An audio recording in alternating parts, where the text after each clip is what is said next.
শোনে মরা ভাতাররা, তোদের একটা খারাপ অভ্যাস আছে কি জানিস? তোরা খালি জানিস তোদের মা বাপের সেবা তোরে বোক দেখ করে লওয়া লাগবে, কিন্তু ওই একই কথা তোদের জন্য লয়। তোর কি আল্লাহ মানা করছে যে শ্বশুর শাশুড়ি সেবা করিস না, তার সাথে কথা বলিস না, তার বাইক আসতে দিস না? মানে তোমরা খালি নিজের স্বার্থ জানেন। তোমাদের বাপ মা কিছু বলে তোমাদের কলজাত লাগে, তোমাদের বাপ মায়ের সেবা না করলে তোমাদের বউ তোমাদের কাছে ভালো লাগে। কিন্তু তোমার বউয়ের বাপ মা যে তোমার দিনের পর দিন অবহেলা করছেন, তার সাথে ফোনত কথা বলেন না, কোনো যুগে একদিন ফোন দেয় বলেননি তোমরা কেমন আছেন আব্বা আম্মা, বা তার বাইতে আসতে মানা করিস না। গন্ডগোল লাগলে ফোন দেয় বলিস তোমার বেটি এই করছে, তোমার বেটি ওই করছে, তোমরা জান আমার বাইতে উঠবেন না। এল্লা করতে বসে তোর আল্লাহ।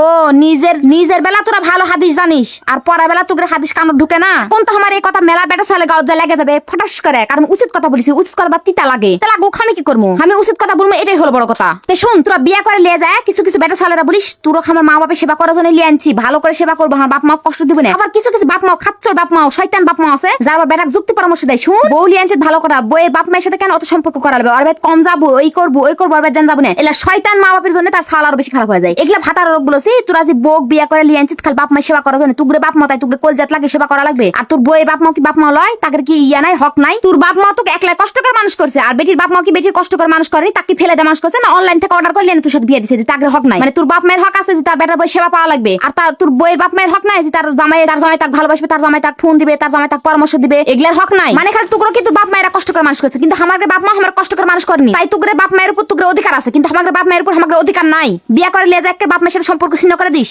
শোনো, আবার কিছু কিছু বেটা সাল আছে, মানে ভাতাররা আছে যারা বিয়া করে লিয়ে যায় শ্বশুর বাড়ি থেকে যখন ভালো মন্দ পায়, শ্বশুরে যখন ভালো ভালো খিলাতে পারে দিতে পারে, তখন শ্বশুর শাশুড়ি আব্বা আম্মা ঢুলাবেনি। আর যখন শ্বশুর বাড়ি দেওয়া বন্ধ হয়ে শ্বশুর বুড়া মানুষ খাটা দিতে পারবে না, তখন আর ওটা আব্বা থাকবে না, তখন ওই শালা সম্বন্ধে হয়ে যাবে। বলবে কি শালা তোর বাপকে যায় সম্মান করতে জানে যে তুই বাপ মায়ের বাইতে আমাকে যাওয়া লাগবে? কি বাল খিলাই কি বাল দেয় যে তুই বাপ মায়ের বাইতে আমাকে যাওয়া লাগবে? এদিকে শোন, তোরা বেটা সাল মাস যে কি পরিমাণ লুবিষ্টি, প্রত্যেকটা ঘরে ঘরে এরকম বেটা সাল আছে। কোনো বেটা সাল বলতে পারবে না যে না আমি ভালো, আমার শ্বশুর শাশুড়িকে কথা বলি না। ওই তোর বাপ মা তোকে মানুষ করেছে, বাপ মা যদি তোর কিছু দিতেও না পারে, তাও তোর কোনো সমস্যা থাকে না, তখন বাপ মা তোরা বসে থাকিস। কিন্তু শ্বশুর শাশুড়ি দিয়েছে তার বেটিক যে তোর কাম কর হিসেবে পাঠায়, সেই শ্বশুর যদি বুড়া মানুষ তোর কিছু দিতে না পারে, খিলাতে না পারে, তখন তোরা কি করিস? বাপ মা বাল খিলায়, তোর বাপ মা এই দেয় ওই দেয় যে তোর বাপ মায়ের বাজার যাওয়া লাগবে। মানে শ্বশুর শাশুড়ির সাথে তুই সাত তলে সম্পর্ক করা লাগবে। বাপ মায়ের সাথে তুই সাত লাগে না, শ্বশুর শাশুড়ি বেড়ার সাথে সাত লাগে। এই বেড়সাল মানুষগুলো হলো এক নাম্বার লুবিষ্টি। আর যদি শ্বশুর বাড়ি যায় একাধ দিন শ্বশুর যদি রাগ করে কোনো একটা কথা বলে, ওরে বাবা তেল তো হয়ে গেছে, যুগের মনে মনে মরে গেলেও বলবে তোকে আর মাটি দিন না। কিন্তু বাপ মায়ে যে সারাদিন ঝাঁটা বারুন দিয়ে ঘুরাবে নি, সেগুলা তোকে ঘুরান লাগে না। তোকে বাপ মা তোকে এতই প্রিয়। শোন, তোকে বাপ মা যদি তোকে প্রিয় হয়, তা আমাকে বাপ মা আমাকে প্রিয়। এখনো সময় আছে, ভালো করে বলছি, বাপ মায়ের সেবা যদি করে নিতে চাস, বইয়ের বাপ মা ভালোবাস সম্মান কর। তোকে নিজের বাপ মায়ের প্রতি তোকে অত আশা নাই। তোকে নিজের বাপ মা তোকে কি করে দিল, কি খিলালো, সেগুলার উপর তোকে কোনো ধান্দা নাই। কিন্তু তোর শ্বশুর বাড়ি থেকে কি পাইলো, শ্বশুর বাড়ি থেকে কি দিল, শ্বশুর বাড়ি যা কি খালো, এগুলা তোকে খালি চামচামি করা লাগে। খালি পড়ার খাতে মন যায়, কিন্তু পড়া তোমাকে দিতে মন জানে। শোন, আমি এই কথা তোরক বলিনি যে শ্বশুর শাশুড়ি ভালোবাসলে তারক লিয়ে না বাইর থেকে ডাকা লাগবে।